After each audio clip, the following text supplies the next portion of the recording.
and that Northern Ireland's unique circumstances demand specific solutions. It is vital that joint work on the peace process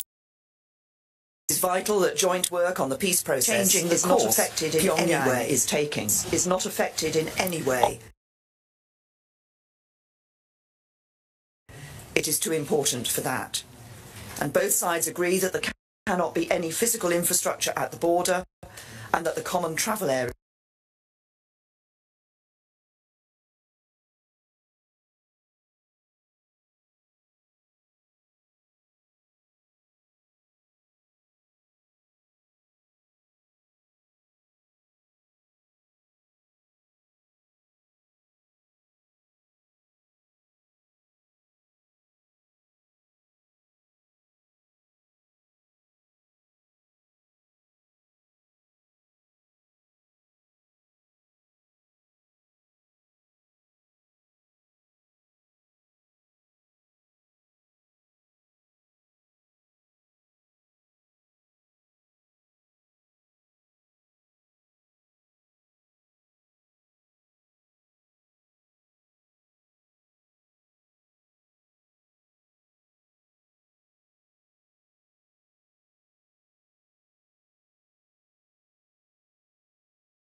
Good morning, everybody. The United Kingdom will take its seat at the European Council table for another year. The EU is a strong and committed partner, working to promote our shared interests and values. Nowhere is this more important than in our approach to the global challenges we face. Confident, outward-looking UK. Yesterday we discussed a range of subjects, including migration, the digital economy, and some of the most pressing foreign policy issues, such as North Korea and Iran. We stand united in our clear condemnation of North Korea's aggressive and illegal missile and nuclear tests, and urge all states, including China, to play their part in changing the course Pyongyang is taking. On Iran, we have reiterated our firm commitment to the nuclear deal, which we believe is vitally important for our shared security. And last night at dinner, I spoke to my fellow leaders about my vision for a new deep and special partnership between the UK and the European Union after Brexit.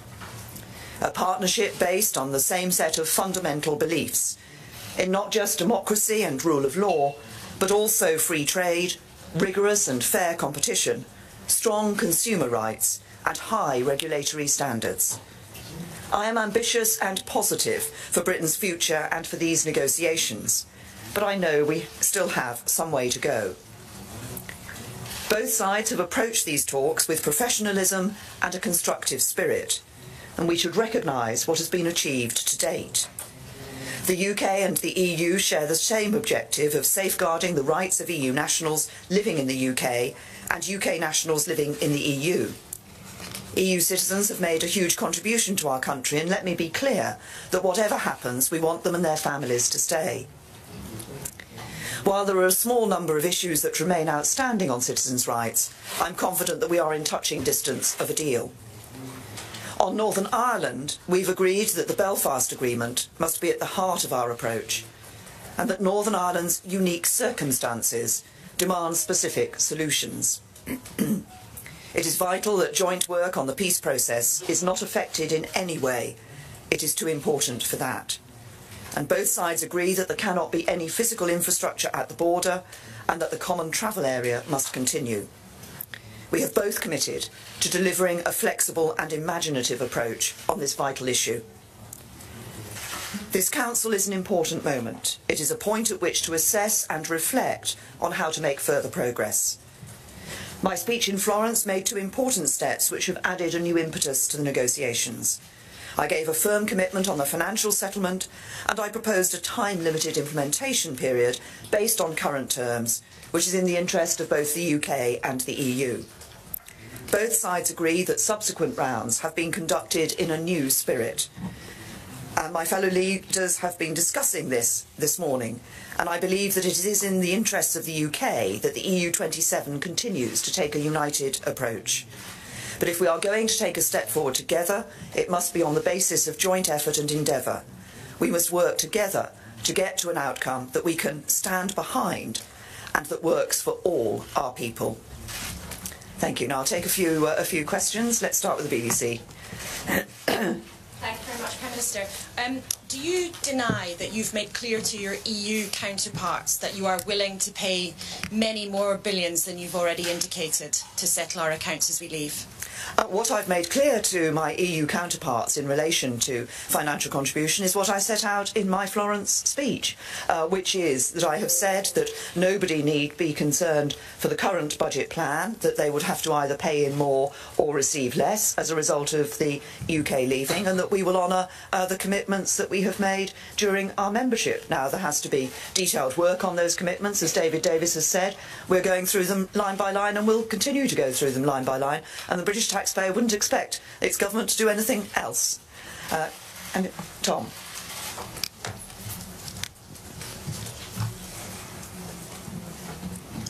Thank you, Prime Minister. Tom Newton-Dunn from The Sun.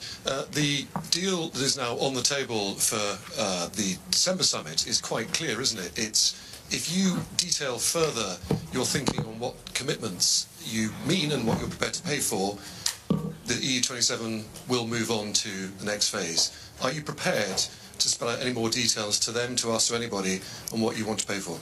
No, what we are doing as we look across the weeks coming up to the December Council is looking at a range of issues on which we are still, some of which we're, as I say, in touching distance of an agreement, such as on citizens' rights. I believe that's important because I have always made clear that I think that citizens' rights should be a top priority.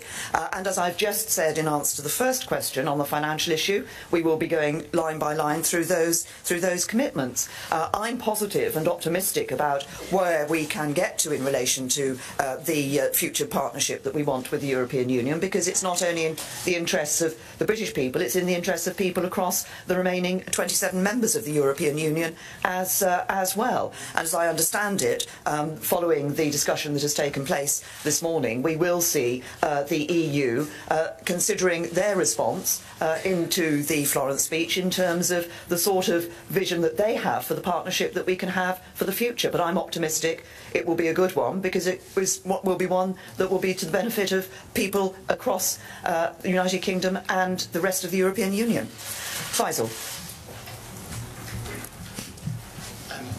Prime Minister, if your Brexit Secretary is preparing upbeat presentations on no deal for the Cabinet, and if your Foreign Secretary is saying that the United Kingdom could cope very well, why shouldn't EU citizens also prepare for no deal, and why shouldn't business groups, cars, aviation, nuclear industry also prepare their contingency plans for no deal as well? Well, I've been clear that we're working for a good deal, and I'm optimistic about getting that. But as I've said, and as others have said consistently, it would be irresponsible for the British government not to look across at the changes that will be necessary regardless of the eventuality. And indeed, some of the changes that would be necessary in the event of a no deal will be the same as changes that will be made in relation to us achieving a deal. And when the Cabinet comes to look at this, it will be looking across the board at what work is being done across government departments for all eventualities. And that includes for getting the good deal, the positive deal that I'm confident that we can achieve and that we've seen from European leaders here believe is achievable as well. Rowena. Prime Minister, is it conceivable that when the negotiators have finished going through line by line all the budget contributions and financial commitments, that total sum could be as high as €60 billion? I've been very clear on where we are in relation to the financial settlement.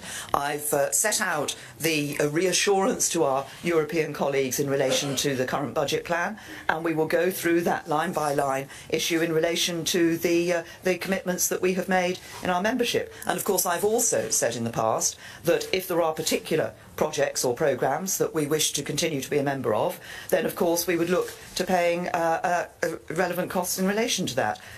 programmes such as on science and research and perhaps in some of the criminal justice issues. Now, I'll take a couple more, and I'll take a couple from some of our European colleagues. Yes. Well, you're all, yes, but non-British news media.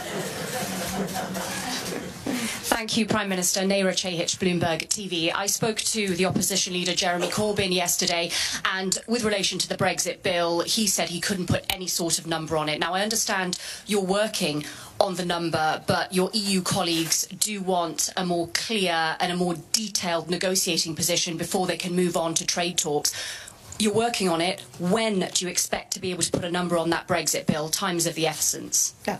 I've been very clear all along, as the United Kingdom has all along throughout this, that the full and final settlement will come as part of the final agreement that we're getting in relation to the future partnership. And I think that's absolutely right. I think that can only be done in that particular context. I made that point within the Florence speech, and that point remains. Yes. This will be the last one. James Frenny from Euronews. A question on Catalonia, please. Catalonia's leader has threatened to declare independence if Madrid doesn't engage in dialogue. The Parliament split on the issue, so is Catalan society, and the economic consequences of splitting from Spain are somewhat unclear. What advice have you got for Carlos Puigdemont? No. I have spoken to Mariano Rajoy this morning, as I did earlier this week, and made clear that the United Kingdom's position is very clear. We believe that people should be abiding by the rule of law and uphold the Spanish Constitution. Thank you.